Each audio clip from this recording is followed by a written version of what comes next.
Attends jusqu'à ce que ça se répande. Vous voyez? Donc le Keter, c'est également la définition de ce qui est dit dans le Sefer Daniel. Chochma le'amtin va se dévoiler dans la Chochma par rapport au dévoilement du Keter. Donc le Keter, il provoque dans la Chochma une sagesse de patienter. La patience en hébreu, c'est un mot qui est savlanout, dans lequel se trouve la racine générale de savlanout, c'est sevel. D'un certain côté, ça veut dire la souffrance aussi, vous voyez. Donc on va dire, alors c'est obligé qu'il y ait du sevel dans la savlanout. En fait, le fait même de patienter est déjà une souffrance en soi. On peut s'en tirer de cette manière-là, il n'y a pas besoin d'avoir une autre souffrance. Mais quoi qu'il en soit, la désignation du Rabbi Rachab, c'est que ça doit être actif. Actif dans le sens où on n'attend pas comme ça en faisant des barbecues tous les jours et en buvant de la bénédictine du matin au soir. Peut-être qui sait pour boire de la bénédictine. Et, enfin en vérité, on peut faire des barbecues aujourd'hui sans arrêt, tous les jours, il n'y a pas de problème. Mais quoi qu'il en soit, on essaye de faire un effort. Et pas simplement on essaye, on réussit. Parce qu'on est la génération de toutes les réussites. Amen. Ça prend des tournures différentes. On s'élève dans l'échelle, on tombe de l'échelle. Ah bon? Mais l'important, c'est de s'élever dans l'échelle. Donc il vaut mieux tomber en étant dans un niveau d'élévation. C'est une image qui est importante. Voilà, ça désigne qu'on est en train de s'élever, c'est normal que l'on tombe. Excusez-moi, Rav, avec tout respect, non, parce que je viens d'avoir un il faut que je lui dise. Le talon qui était bloqué dans l'échelle. Ah voilà, c'est le talon du Mashiach. Non mais c'est très drôle. Mon talon est resté en haut bloqué. Voilà, ça veut dire quoi? Mais c'est le talon du Mashiach. Ah mais c'est très bien cette chute. Voilà, ce n'est pas une chute. Voilà. Non mais le talon était coincé. C'est parce que vous avez dit le talon du Mashiach reste attaché dans le haut de l'échelle. Voilà. Mon Dieu. Il n'est pas tombé. Il n'est pas tombé.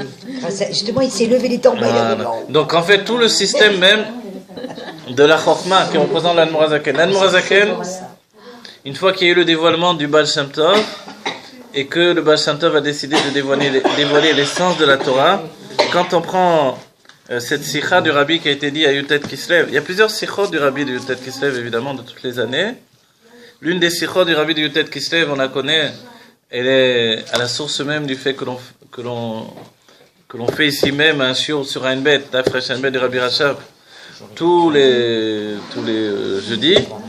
C'est la sikha de l'année Ein Bet. Mais il y a aussi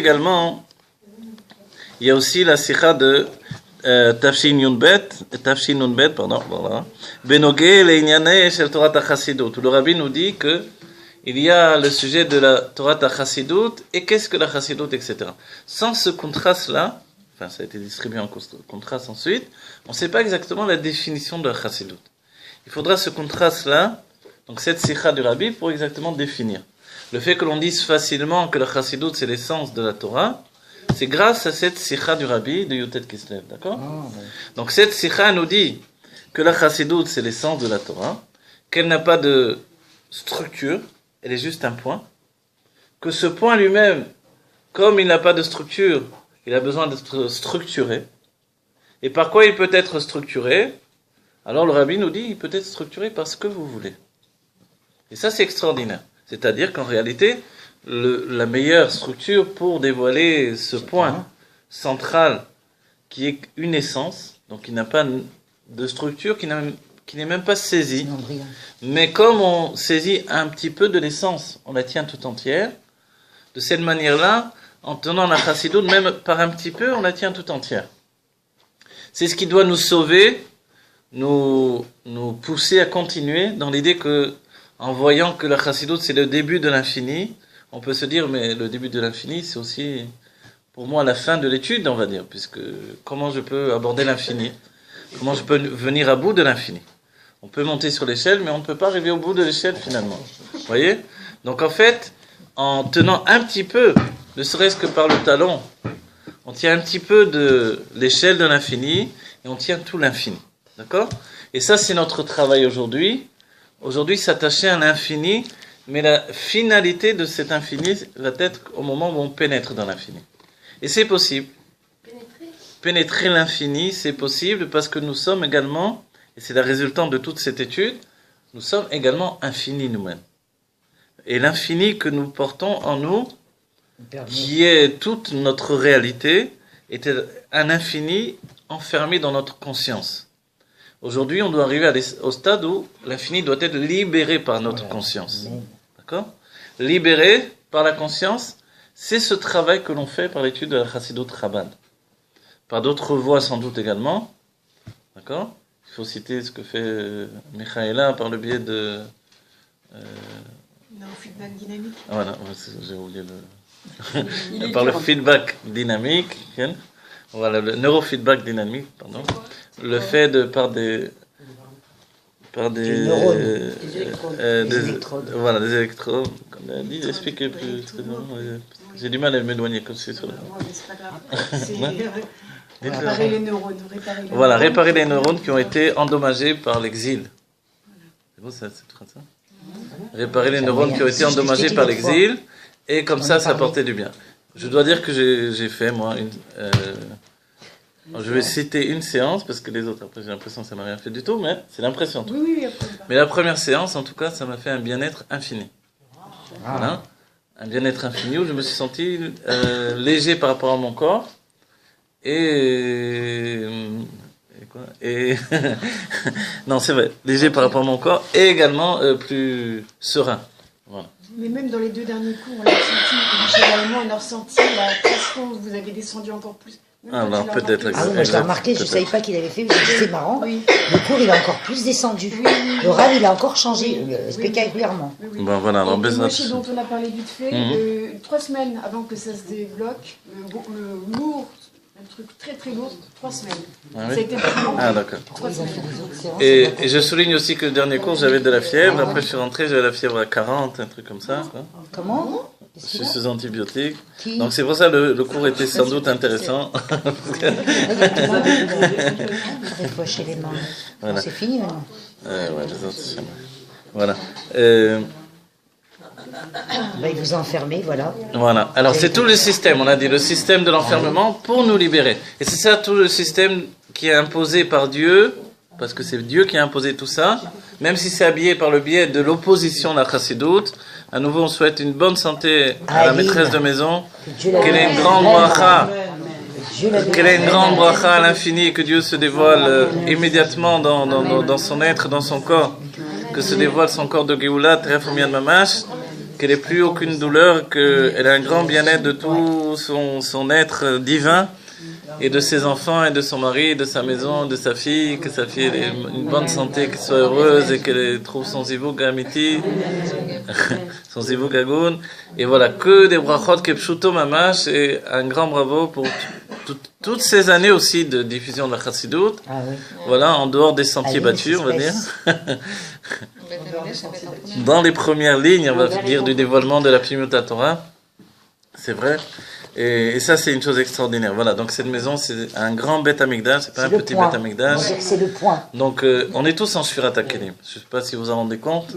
On est les réceptacles commencent à être brisés de beaucoup de lumière. C'est ce qui nous arrive aux uns aux autres, mais on est capable de se relever. D'accord ? Voilà. On se relève et on va se remettre sur pied et on va être encore plus fort qu'auparavant. Voilà. S'il y a des moyens de... C'est pour ça que je cite l'électro...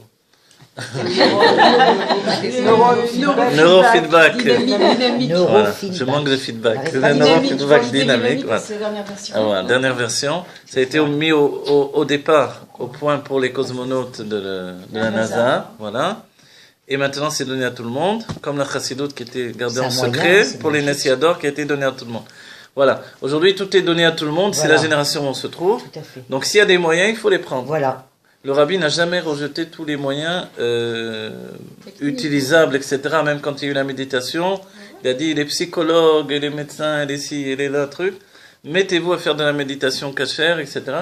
Donc, dès qu'il y a des moyens, on les utilise. Parce que de toute façon, le makor, c'est le judaïsme, ou tout au moins Avraham Avinu, donc tout revient à nous en finalité. Donc tout est là pour nous permettre de servir Dieu.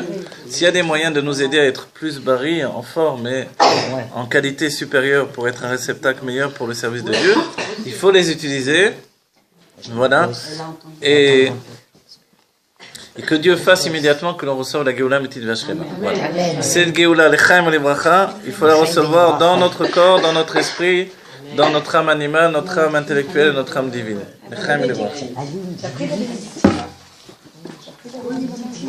Voilà, que cette bénédictive ne soit ou une bénédiction depuis le Makor à Brachot.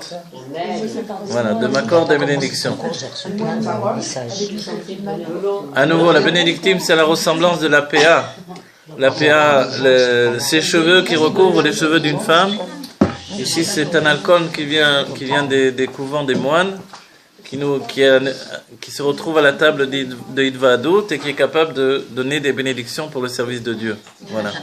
Donc c'est Vena For'u, de renverser les choses, et c'est comme ça notre judaïsme. Donc en fait, la ma'ala de la chassidut, c'est de découvrir la lumière qui se trouve dans chaque chose.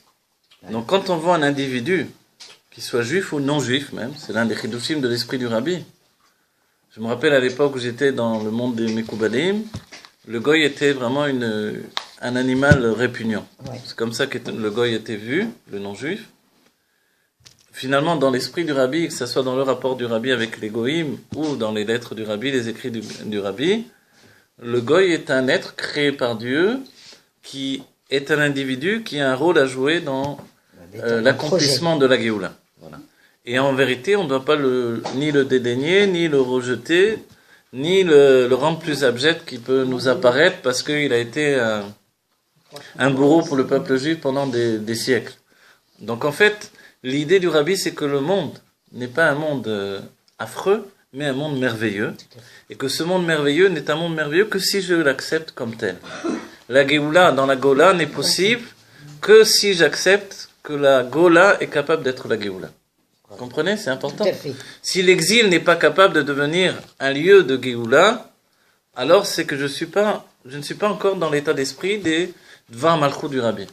Le Dvar Malchut du Rabbi, c'est de transformer cet exil en Géoula. C'est-à-dire que rien ne change en réalité. C'est juste l'état d'esprit de l'être qui vit dans cet exil qui va changer. Et comme ça, tout change dans notre vie. Et on verra que au quotidien, si les choses ne sont pas toujours faciles à vivre, quand finalement j'accepte les choses, je peux finalement les vivre et les gérer. De temps en temps, j'ai une Shvirat HaKelim, certes. J'ai une brisure de réceptacles, mais les réceptacles ne peuvent pas toujours supporter le poids de la vie au quotidien, du nombre des choses qui nous sont demandées. Mais la Shvira est aussi un état d'élévation. Vous savez? Comment Dieu construit, il détruit pour reconstruire à nouveau. Il n'y a rien de mieux pour être en bonne santé que d'être malade de temps en temps. Ah. Vous savez, c'est très important ça. Le corps a besoin de se détruire pour se reconstruire de nouveau. Vous savez que quand quelqu'un se casse un bras, que Dieu préserve, c'est l'endroit du corps qui va être le plus solide maintenant. L'endroit où il y a eu la cassure ne pourra, en principe, jamais plus se casser. Parce que l'endroit où il y a une cassure, il est très très fort maintenant, et il ne peut plus se dessouder. Parce que le retravail, on va dire, non, c'est un très mauvais français que je dis aujourd'hui, c'est pas grave. La reconstruction de réparation du corps est tellement puissante que finalement cet endroit-là devient d'une puissance supérieure à tous les autres endroits du corps. Une bonne santé, les chaim et les bracha. Amen. Chaim et les bracha. Prends du Vic, j'en ai. Prends du thé déjà. Bon. Oui, allez-y. Par rapport à Géoula, Ouais. Est-ce que ça correspond au fait que quand on dit toujours Si, ne dis pas que ça t'aide pas. Ouais. nous arrivions à considérer toujours les nouvelles comme de bonnes nouvelles. Alors on va dire non, l'état d'esprit du Rabbi, c'est que le fait de dire qu'il y aura des bonnes nouvelles, ça entraîne des bonnes nouvelles. Mais c'est vrai que dans le Gola Géoula, vous avez raison, la considération c'est que tout est pour le bien. C'est-à-dire que même ce qui nous apparaît comme quelque chose de pas bien, il se peut que le bien ne soit pas toujours très confortable à vivre. Voilà. D'accord? Mais ce pas très confortable peut devenir un cli pour un bien supérieur. D'accord? Et ce cli pour un bien supérieur, c'est ce que l'on veut finalement. Et souvent, après coup dans notre vie. On fait que s'élever. On fait que s'élever, c'est ça le sujet. On ne fait que s'élever de niveau en niveau. Vous êtes d'accord, Aline? On est d'accord. Complètement, on adhère complètement. On ne fait que s'élever. On ne fait que s'élever, exactement. Même quand on tombe, hein. Ah oui, c'est la médaille. Et le rabbi dit talon en clairement l'air, ce ça, qui est c'est très établi. compliqué. Voilà, c'est établi également dans la Kabbalah du Harizal. L'idée que quand on s'élève, on connaît justement la chute. C'est-à-dire que celui qui ne s'élève pas ne connaît pas la chute. C'est tout le sujet de notre paracha avec Yosef Hatzadik. Je suis trop content. Pourquoi de tous les frères, on voit que Yosef va chuter, donc il chute tellement qu'on le jette au fond d'un puits. Il est écrit Vabor Rek, En Bomaim, et le Rashi évidemment qui explique le sens simple dit bon, s'il est vide, évidemment il n'y a pas d'eau. Ben oui. Pourquoi on vient nous dire qu'il n'y a pas d'eau? Pour nous dire qu'il y a des serpents et des scorpions. S'il y a des serpents et des scorpions, alors évidemment, qu'est-ce que c'est cette situation? Sous-entendu, d'après la Chassidoute, dès que je suis vide, forcément, il y a du mal qui s'installe en moi. Donc, je n'ai pas une autre solution pour combattre le mal que d'être plein. D'accord? C'est très important, et on verra dans la définition que un cli qui est vide ne peut pas retenir la bénédiction. Ok? On a vu dans le Torah Or de la paracha précédente, un cli qui est vide, un réceptacle vide, ne peut pas retenir la bénédiction. Pour qu'il y ait une bénédiction, il faut être plein. On va dire, mais si je suis plein, comment le remplir? C'est parce que la bénédiction dépasse toujours nos propres kelim. Ça, c'est la vraie bénédiction. Autrement, c'est pas une bénédiction. J'ai investi 100 shekels, j'ai gagné 200 shekels. Bon, c'était à prévoir, disons. Mais quand j'ai investi 100 shekels, j'ai gagné 3 milliards de shekels, ça commence à devenir une bénédiction, vous voyez? Donc en fait, la bénédiction, elle dépasse le kéli, la bénédiction dépasse sans aucune mesure le kéli et l'investissement. Voilà. C'est ce que dit le Rabbi Je pensais qu'il Rachel. fallait l'agrandir pour recevoir la bénédiction. Non, le fait que le kéli soit grand, c'est une bonne chose, mais de trop s'occuper également des kélim, c'est pas une bonne chose non plus, d'après les rabbis. Voilà. Je suis tout à fait d'accord. Le kéli doit être rempli, c'est-à-dire que notre esprit ne peut pas rester vide. Quelquefois, quelqu'un vient voir le Rav, ou on peut l'appeler docteur dans ce cas-là. J'ai la tête remplie de mauvaises pensées, etc., etc. La réalité, c'est que, voilà, si la tête est remplie de mauvaises pensées, c'est que la tête est vide de ceux qui auraient dû la remplir, tout simplement. D'accord? Il n'y a pas de secret. Donc, on n'a pas le choix.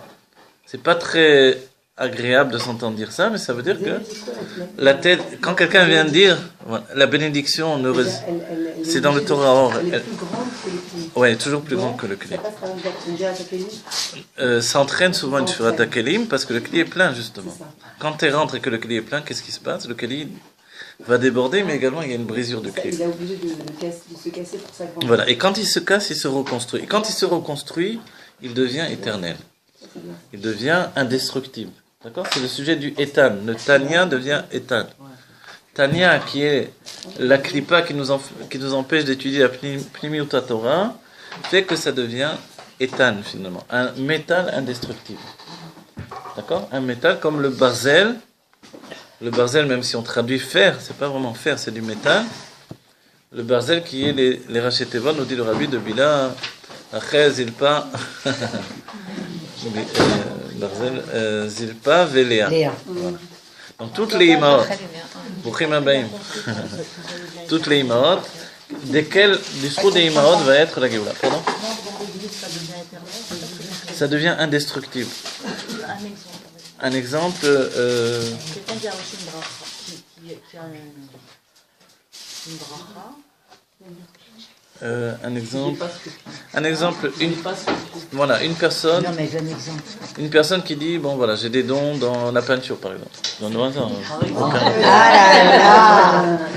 Et qui commence des cours de peinture, etc. Et qui voit que vraiment il y a des choses qui sont en train de s'ouvrir, mais qui s'affole, qui pense qu'elle n'est pas capable de gérer ça dans sa vie, etc., etc. Et ça devient une shvira. Elle ne peut pas gérer ça et ça devient trop. Alors elle laisse tout tomber. Finalement, quand elle revient, elle a la force, elle génère en elle la force de revenir et de l'installer dans sa vie de nouveau. Elle découvre une force, une puissance de générer que ça devienne indestructible. Voilà. Vous comprenez? C'est-à-dire que c'est tout le sujet du maté vélo maté dans la Kabbalah. Maté vélo maté, ça veut dire magia vélo magia. Alors on donne traduction. C'est la lumière qui parvient et qui se retire. C'est une lumière qui vient d'en haut. Dans tous ces sujets-là, on ne parle pas d'une lumière qui est forcément de notre travail personnel, mais une lumière qui vient d'en haut, qui nous saisit et qui va se retirer. La plupart du temps, c'est comme ça. Et tous, on a été confrontés à ça. Une jeune fille va étudier dans un séminaire, elle étudie des choses incroyables. Elle rentre dans un monde insoupçonné de la chassidoute, par exemple. Elle se donne un fond.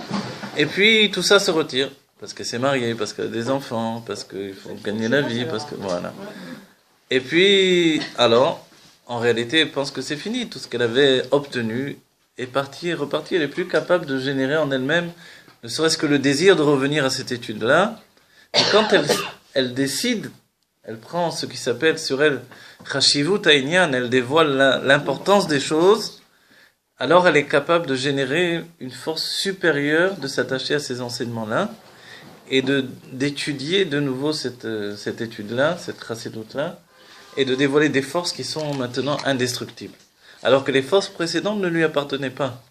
Elles étaient générées par le maquis, par ceux qui l'entouraient. Comprenez, chaque fois que les choses ne viennent pas vraiment de nous, elles nous quittent. C'est le seder que Dieu a fait dans ce monde. Les choses ne viennent pas vraiment de nous, mais sont juste le fruit d'une influence, elles nous quittent également. Donc il faut générer finalement un désir personnel de s'attacher à la chose pour que la chose m'appartienne réellement. Comme le Purim, mon frère, finalement. Oui, c'est vous. C'est même que Matan Torah et Purim. Exactement. Donc en fait, Dieu attend de nous que l'on veuille bien vouloir. Vous avez compris? Ouais. En toute chose. C'est-à-dire que si vous aviez déjà étudié la Chassidoute, ça suffit pas. Il faut que vous vouliez également étudier la Chassidoute. C'est-à-dire que quand on l'a reçu, tout simplement parce qu'il y a un fait de communauté d'étudier la Chassidoute, dans une époque, je sais pas moi, que ce soit à Paris, que ce soit en province, que ce soit ci, ça. La communauté étudie, j'étudie avec, c'est sympathique, il y a la rabbinite qui dit des trucs sympathiques, le rabbin dit un petit peu des blagues, c'est très bien, tout ça, mais bon, il y a aussi la télévision du dimanche soir aussi, c'est ça. Il y a la télévision du dimanche soir aussi. On va faire les deux. Hein. C'est-à-dire que ça n'a pas changé ma vie profondément, ça n'a pas généré en moi un désir vraiment de connaître Dieu. Oui. Donc en fait, il faut que j'arrive ensuite de par moi-même à vouloir connaître Dieu et m'attacher à Dieu. Et ce désir-là, en fait, il est implanté dans chaque juif. Étudier la Chassidoute, c'est ça. C'est connaître Dieu pour m'attacher à Dieu. C'est une fusion entre Da'at Havayev et Emunat Havayev. D'accord? Rav Gezer travaille beaucoup dans cet enseignement-là. Il a fait énormément dans le judaïsme israélien pour dévoiler ce point-là. Il faut le reconnaître, c'est une chose extraordinaire. Et le fait de Da'at Havayev et Emunat Havayev, c'est la mitzvah des femmes. La femme, a priori, n'a pas le Da'at de l'homme, parce qu'elle est Keter, et Shetrei la Teret Ba'ana.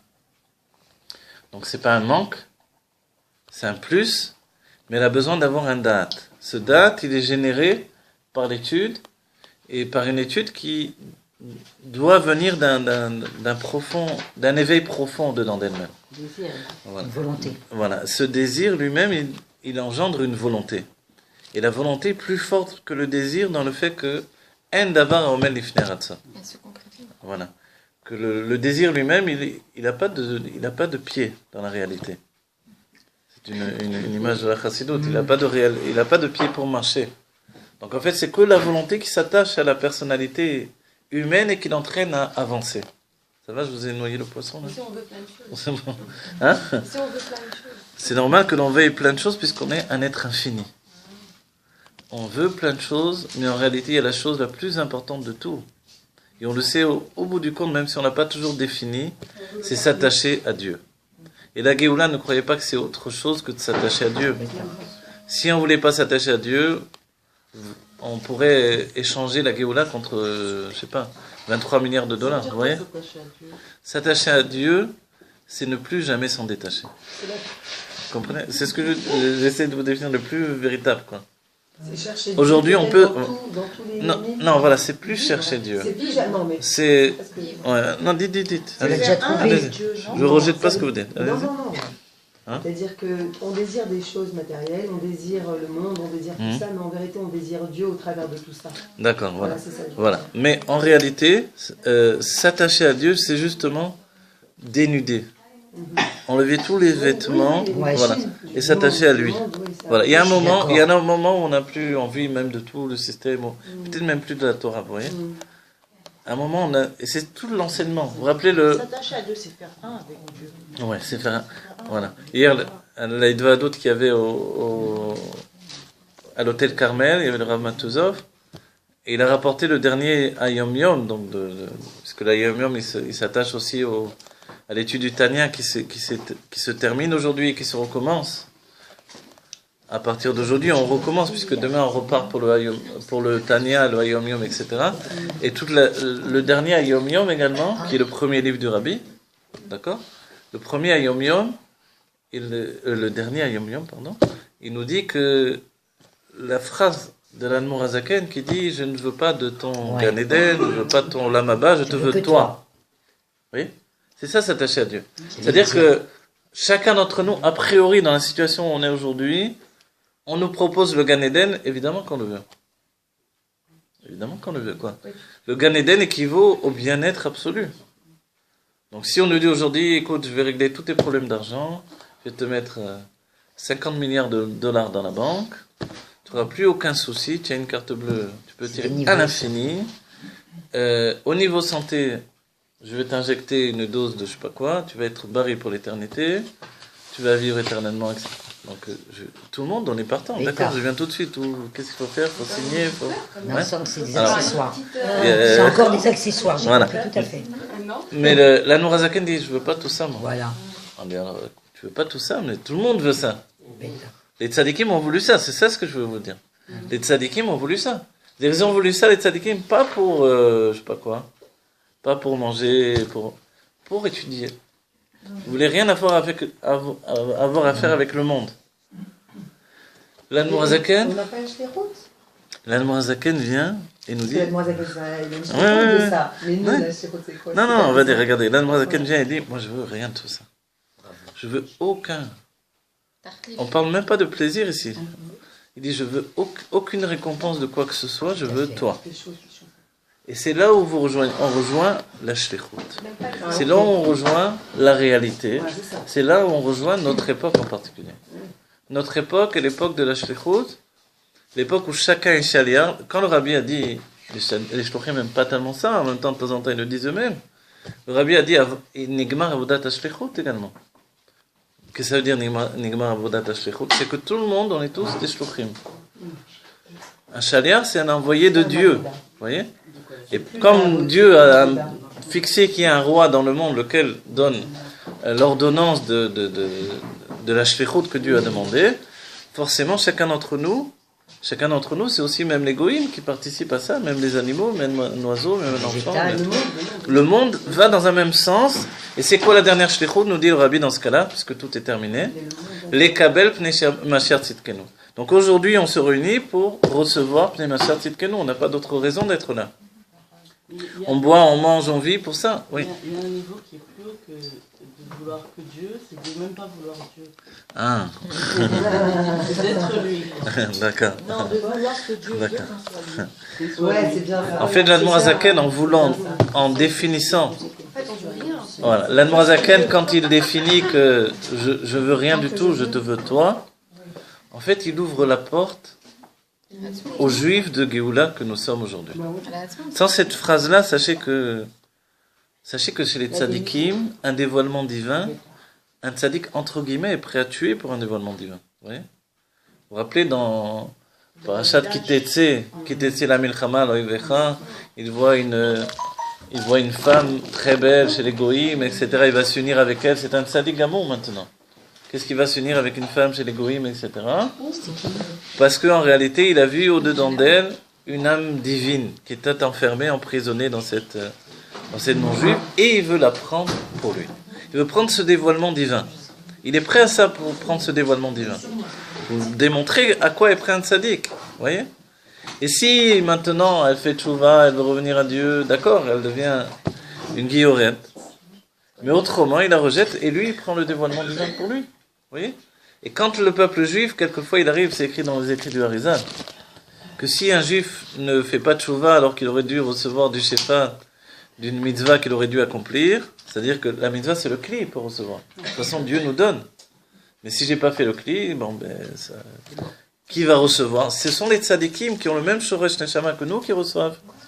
Donc eux, ils s'alimentent également du dévoilement divin qui est en rapport avec leur neshama. On leur donne. Et il faut bien quelqu'un qui le reçoive, sinon c'est perdu. Alors, le tzaddik va recevoir. Et quand on fait tchouva, normalement, le tzaddik va nous donner à nouveau. Et le Harazal nous dit qu'il y a des tzaddikim qui ne veulent pas rendre. Ils disent maintenant c'est à moi, c'est à moi. Ils ne veulent pas rendre. Des fois, ils devraient rendre. Parce que la personne entre-temps l'a fait tchouva, donc il lui revient ce qui lui revient, quoi. Mais le tzaddik, il dit désolé, maintenant c'est à moi.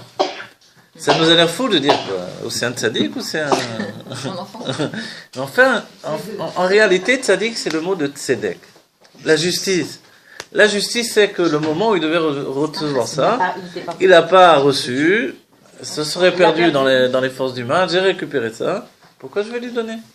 Et c'est pour ça qu'on appelle Moshe Roé Neeman, dans plusieurs sens, mais également dans le fait que quand il a du shefa qu'il a reçu du peuple juif, immédiatement quand le juif fait tchouva, Moshe va lui rendre immédiatement. Aujourd'hui, quand on n'a pas reçu le shefa d'une mitzvah, le rabbi l'a pris pour nous, et dès qu'à nouveau on fait tchouva, le rabbi nous le donne. Et ça, c'est le travail, l'un des travaux du rabbi de notre génération. Et on dit que Moshe le fait dans le sens où Vaïsmach Moshe. Il le fait avec une grande joie. Vous voyez ? Il le fait avec une grande joie. Et en réalité, tous les Shabbats, il nous rend notre Neshama Etera. Où elle est partie, cette Neshama Etera, en attendant? C'est un Neshama supplémentaire. Ce sont le Chaya Yechida de notre Neshama. Que l'on reçoit seulement le Shabbat. En fait, en attendant, c'est Moshe qui le reçoit pendant la semaine. Et le Shabbat, il nous le rend à nouveau. Ça fonctionne comme ça, vous voyez? Donc en fait, ce rapport entre nous et le tzaddik fait que le tzaddik peut rester dans un monde où il est confortable finalement. C'est pour ça qu'on donne l'image de tzaddik beparva. Un tzaddik qui a un manteau de fourrure et les autres sont en train de grelotter l'extérieur. Pour ne pas être un tzaddik beparva, il doit aller au-delà de ce qui lui est demandé. Il doit devenir un chassid. Un chassid, la définition, c'est celui qui fait les malam mishurat adin. Le din, il lui dit, c'est comme ça la halakha. Il dit, d'accord, moi je vais faire plus que la halakha. Et ça, c'est le chassid. Chassid, c'est l'étymologie de chesed. Quand il voit que quelqu'un, finalement, il n'est pas tellement méritant si on regarde de près, malgré tout, il veut tout de même l'aider. On voit que Yitzhak Avinu était un chassid. Quand il a vu que Esav ne méritait pas tellement de recevoir des bénédictions, il s'est dit, tant pis, il faut l'aider à s'en sortir. Yitzhak, je veux dire. Pas Ouais. Oui, Abraham, Yitzhak. j'ai dit Yitzhak, non? Ah bon? Ouais. Alors, si Yitzhak, C'est chassid. pas Abraham, non, c'est pas grave. Yitzhak, pas Abraham. Si Yitzhak a vu que Esav était en période de Shvirat HaKelim, en réalité, cette Shvirat HaKelim, c'est ça, c'est que les routes sont tellement grandes que la personne ne peut pas les gérer. Donc en fait, c'est le sujet de Esav, vous voyez? Et ce sujet-là, c'est un sujet où on a besoin d'aide. Cette aide-là, elle vient d'une lumière supérieure. Cette lumière supérieure, elle doit venir de Dieu directement. D'accord? Elle ne peut pas venir d'autre part, mais elle passe par le biais d'une Asiada. On va faire les Chaim un instant. Les Chaim, Chaim, les Bracha. Que chacun reçoive cette aide supérieure qui vient pour chacun d'entre nous, qui vient de Dieu directement, Amen. qui vient de l'essence de Dieu. C'est la précision. Quand l'Admorazaken dit « je ne veux pas de ton Gan Eden, je veux pas », c'est-à-dire je veux que ça vienne de l'essence de Dieu uniquement. Et l'essence de Dieu, c'est la proximité directement avec cette énergie vitale qui est Dieu. C'est plus qu'une énergie, c'est un être énergétique. Vous voyez? Je veux dire quelque chose? Chaim les Bracha. Si on vit la Géoula dans l'exil, alors qu'est-ce que ça va être la Géoula après? Après, alors, ça va être sans aucune comparaison. C'est ce que j'avais dit, non? La Géoula dans l'exil. Voilà. Aujourd'hui, en fait, on ne vit pas malheureusement la Géoula dans l'exil, parce que si on vit la Géoula dans l'exil n'est plus un exil.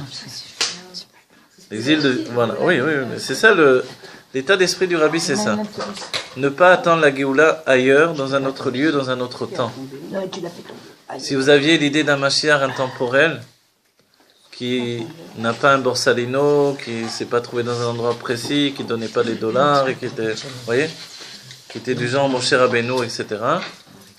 En fait, c'est une image romancée du Mashiach.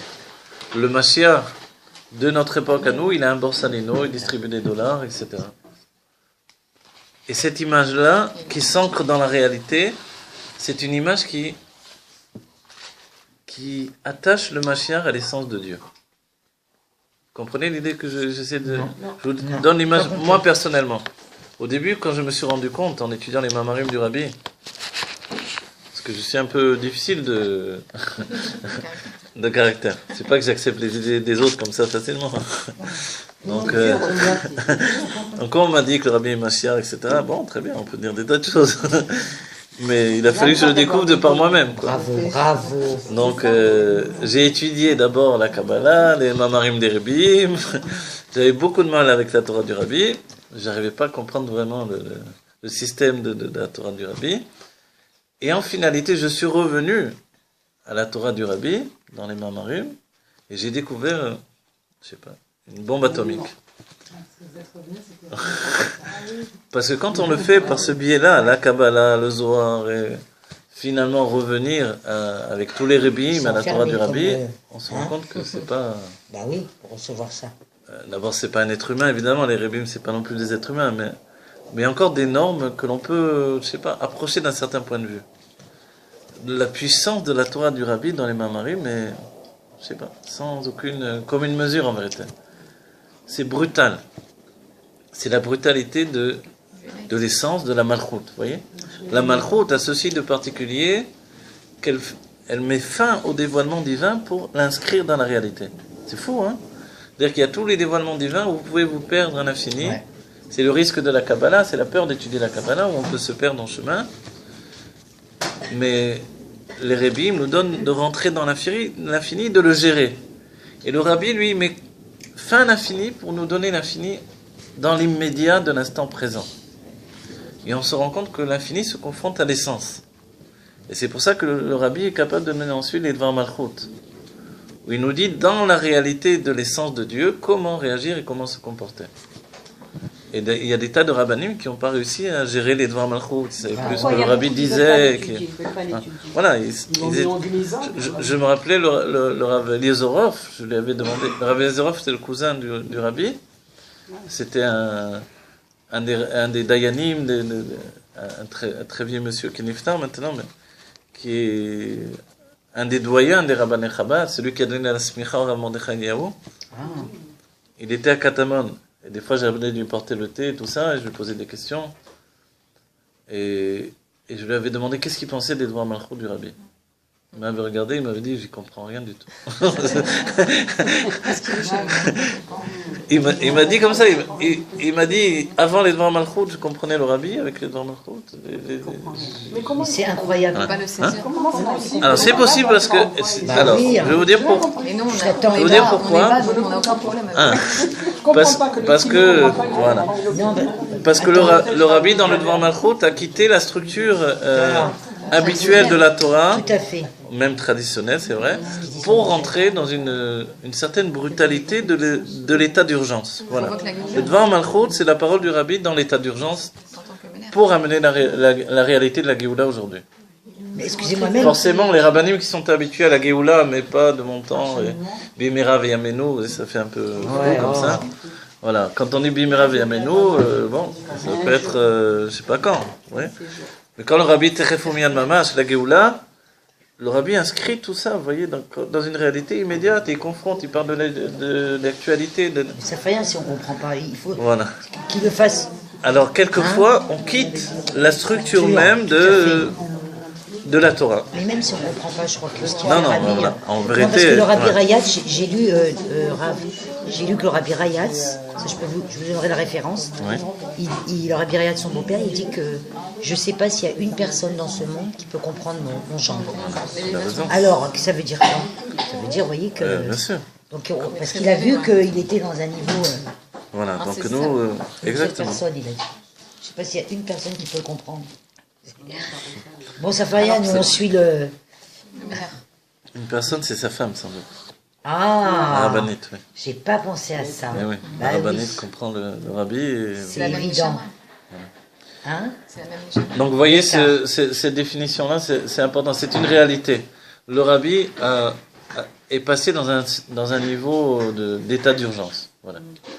Nous sommes les soldats de l'état d'urgence du rabbi. Forcément, dans l'état d'urgence, on ne comprend toujours pas non plus pourquoi les choses n'ont pas été plus rapides. Le rabbi lui-même ne l'a pas compris.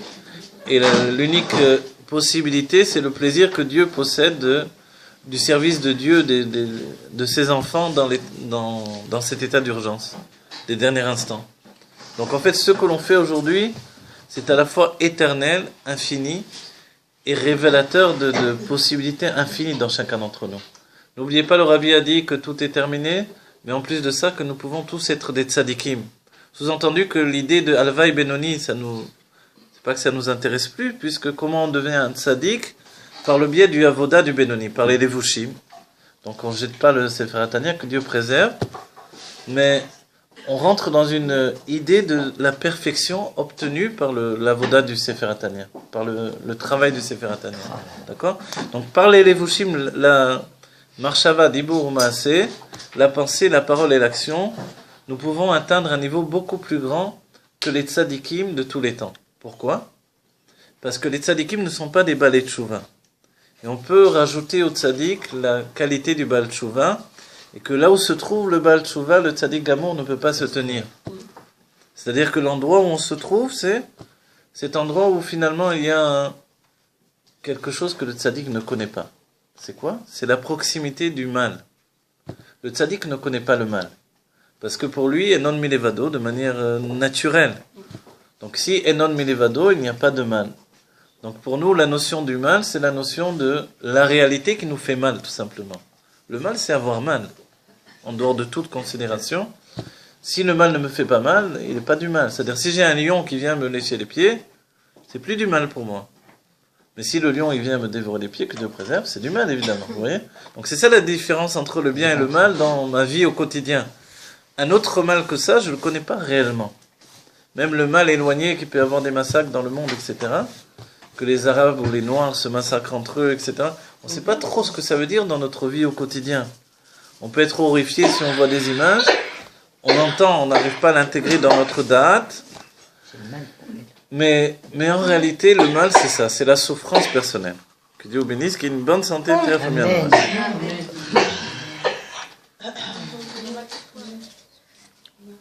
Il faut boire plus de bénédictine, là. Hein? Encore. La dernière fois, je me suis saoulé, ça m'a passé.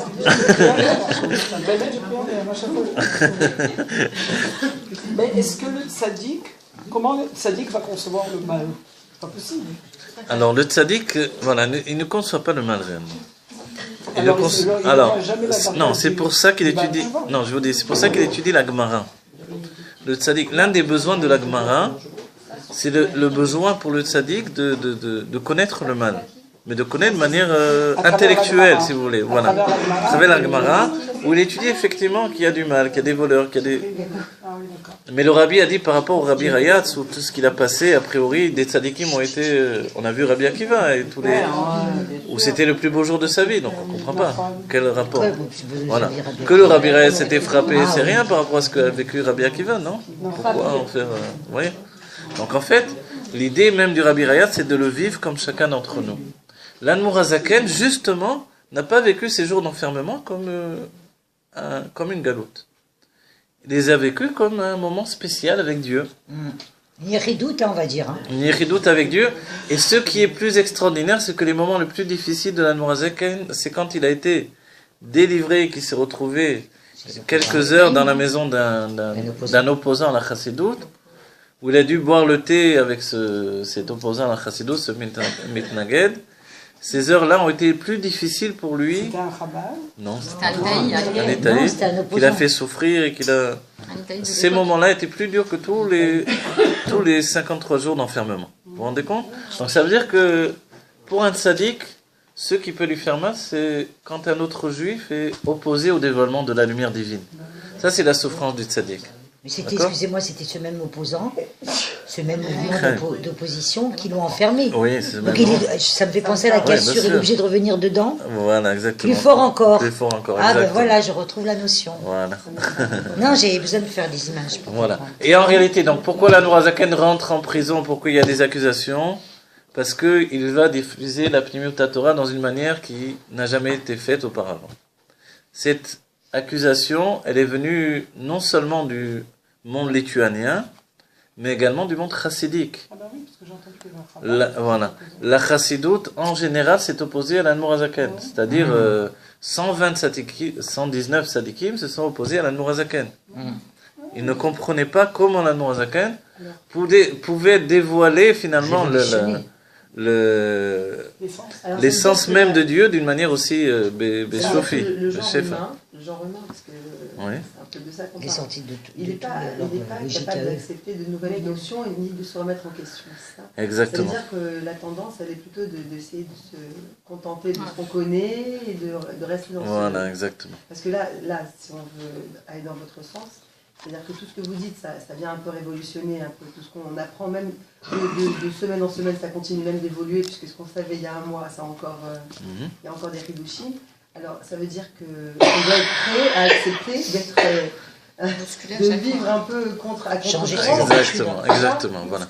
C'est un peu difficile. Alors, comment on peut le vivre bien et comment on peut... Alors, je vais vous dire une chose. Vous voulez rester jeune éternellement? Oui.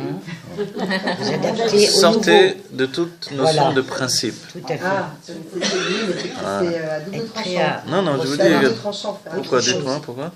Par rapport au émettre de la Torah, tu veux dire? Ah non, je vais vous donner. Ah non, oui, non, je vais vous dire. parce que- Faites des kélim, certes, mais des kélim qui sont modulables. C'est ça. Des kélim qui évoluent constamment. Tout à fait. Les voilà. kélim, les réceptacles de l'infini, sont infinis eux-mêmes. Pas figé. Bravo. Celui qui vieillit, la chassidoute dit, il y a une phrase de Rabbi Nachman de Breslev qui dit, il est interdit de vieillir. Vous connaissez? On va dire, comment on ne peut pas interdire de vieillir? Mais dans l'idée de la chassidoute, c'est que on doit rester jeune, c'est-à-dire toujours ouvert d'esprit. Les gens qui sont vieux, c'est ceux qui ont des principes. Ça, c'est comme ça, je peux pas faire comme ça. Ça, voilà. Si on arrive à dire, c'est pas à mon âge que je vais changer, ça fait 20 ans que je fais ça, ça fait 40 ans. Donc il peut y avoir des jeunes vieux, des vieux jeux, voilà. Des vieux jeux, etc. Mais pour rester justement un être éternel également dans l'état d'esprit, lequel va entraîner l'éternité réelle du corps également, c'est de rester dans un état modulable. Je suis Dynamique. évolutif tout le temps. Dire que ça y est, je connais quelque chose, c'est une grosse blague. Bah, bien sûr. Rien ne m'appartient. C'est du poison. Ouais. Deux contradictions, c'est-à-dire qu'on doit garder certains repères, garder les éléments. Non, rien garder du tout Non, en on pourrait vrai. dire non, la Torah, le principe de Shabbat toutes les semaines, Voilà, c'est une espèce exactement.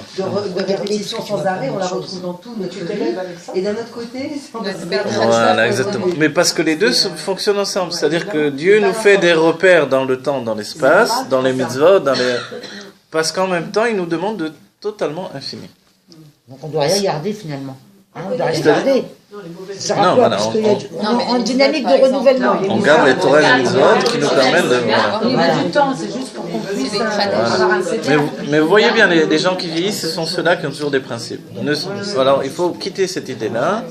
Il faut arrêter d'avoir peur du changement. Si c'est bien. Hein. Dans la Géoula, il va y avoir des changements toutes les secondes. Ouais. Et on va évoluer d'une manière infinie toutes les secondes. Vous voyez? Donc en fait, il faut déjà s'y habituer. C'est ça l'état d'esprit du Rabbi, de toutes les manières. Hier, je parle un peu de bénédictine, hein? Bah oui, tiens. Ouh là là, Anaël. Très Mais bien. rien, il n'y a rien qui se passe. Ça veut dire. Hier, le Rav, Pas l'effet. voilà. Le Rav Matuzov, il a dit une chose importante. Il a dit, Excusez-moi, je peux. avant- Ah, vas-y. il a dit avant Gimel Tammuz. Avant Gimel Tammuz, il y avait un problème à Kronheit, c'est que le Rabbi qui faisait des dvadouyot. Il y avait un problème entre guillemets. C'est-à-dire tous les mashpiim, tous les rabbanim, etc. À n'importe quelle heure, le Rabbi improvisait une dvadout, il fallait courir à la dvadout. C'était toujours le Rabbi. Donc finalement, c'est seulement après que ils ont pu dévoiler qui était grand, qui était... Ouais. Les titres. Bon, c'est un mashpia qui dit ça, donc c'est important. Sous-entendu que, évidemment, c'est pas toujours facile d'être à l'ombre d'un lion. À l'ombre d'un lion, on n'est rien, quoi. On est juste l'ombre d'un lion. Et quand l'ombre se retire, alors on peut se dévoiler comme un petit soleil à nouveau soi-même, vous voyez. Mais un petit lion, si on veut. Mais la Torah nous dit, il vaut mieux être la queue du lion que la tête des renards. Donc en fait, c'est un choix que l'on fait dans notre vie. Quand on rentre dans la Pnimiut Torah, réellement, réellement, ça passe aussi par la Kabbalah. Parce que pour vraiment se rendre compte le chidouche de la Chassidut, il faut quand même passer par la Kabbalah. Et à ce moment-là, on se rend compte que ce que l'on va enseigner ne nous appartient pas. Donc c'est l'infini qui se déverse à travers notre personnalité. On a juste aiguisé nos sens et notre personnalité, notre esprit, pour être de plus en plus immatériel dans l'expression de la réalité en même temps. Voilà. Vous voyez ? Donc celui qui est doué pour l'enseignement de la Chassidut, c'est pas forcément quelqu'un qui est plus intelligent qu'un autre, c'est quelqu'un qui est moins immatériel, qui a été habitué par sa vie à avoir un esprit plus large. Vous voyez ? Plus immatériel. Voilà. Plus immatériel, oui, mais on a... Vous avez dit moins immatériel. Oui, qui est moins immatériel. Ah, moins matériel, alors pardon. Alors ça aussi, c'est moi. Quelqu'un qui n'est pas attaché Voilà. à la matière. Qui est moins attaché à la matière. Voilà, qui est moins attaché à la matière, qui a un esprit plus malléable. Également une notion, voilà, une personne qui a moins peur des changements. Quand on a peur des changements, on a toujours besoin d'avoir des choses fixes au même endroit, de manger les mêmes choses, les mêmes plats, les mêmes trucs. C'est bien, c'est bien dans les traditions, mais c'est aussi du poison pour les générations. Il y a du bien et du mauvais. C'est vrai qu'on entend, c'est grâce au couscous qu'on a tenu des générations des trucs, mais c'est à cause du couscous qu'on n'a pas voulu plus aussi, vous voyez ? Ouais, bravo. C'est-à-dire, d'accord le couscous, mais à côté du couscous, il y avait quoi de la paracha, il y avait quoi de la Torah ? C'était pas un but, c'est un moyen. Ça. Donc ça peut être l'excuse, le couscous devient une excuse. Et on parle que du couscous. Ouais. Du coup, voilà. Mais les boulettes. Voilà, il est bon. Du coup, ils ont tous un grain. Bon, moi, je me rappelle juste une histoire petite, ça veut dire mes parents ne faisaient pas Shabbat. Et quand et un jour, ma mère, elle avait changé, elle avait fait autre chose que le couscous. Et j'avais été répéter à ma grand-mère que maman, elle n'avait pas fait Shabbat. Parce qu'elle n'avait pas fait couscous. Donc il fallait refaire le Shabbat quand je faisais C'est quoi Tu n'étais pas en dynamique de changement, toi, à ce moment-là. Voilà, c'est dans ce sens-là. Ça me rappelle que le mot minag, il peut être Gehinom également, vous voyez ? Le Gehinom, c'est ça. Le Gehinom, ça n'existe pas. C'est une notion d'après l'Admorazaken qui n'existe pas, qui n'existe plus. Le Gehinom a brûlé.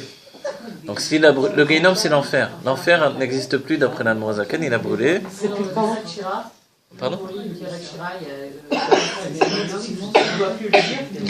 Hein? Ah, je sais pas. Dites le Perek Shira, c'est éternel. Dites-le toujours, oui. Non, le Perek Shira, vous pouvez toujours le dire, ne vous inquiétez pas, c'est que du bien. Voilà. Mais l'Admorazaken nous dit très bien que le Gehinom, il a brûlé, à force d'avoir brûlé pendant des siècles. Il n'y a plus de réalité. On lui a donné à la place de Gan Eden inférieur. Vous vous rappelez cette image-là ? Depuis que la Noazaken l'a dit. C'est-à-dire que c'est une définition dans la conscience. Le Gehinom aussi, n'oubliez pas, c'est le Gehinom des âmes, pas des corps. C'est vrai. C'est déjà quelque chose de pas très logique, en somme. Que des âmes brûlent dans le feu, ça veut dire quoi ? Parce que quand il continue dans le Tanya, il explique comment les âmes voilà. Pourquoi il continue à expliquer ça, parce que ça n'existe plus. Vous vous rappelez l'Avdil Encore 20 minutes de cours et on fait Ouais, on fait une pause. D'accord, ouais. Hein?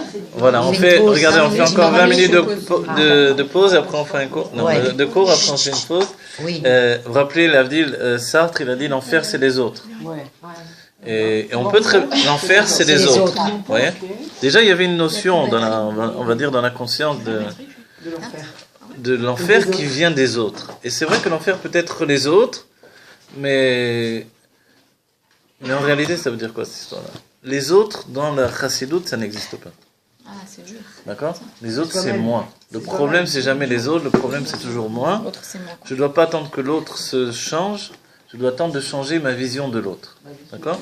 Et c'est comme ça que je peux aussi changer l'autre. Non, je vais vous dire, dans l'image, il y a des gens qui vous font la guerre. Vous le connaissez depuis 5 minutes. Déjà, il veut vous éduquer pour la vie entière. Vous l'avez rencontré dans la rue.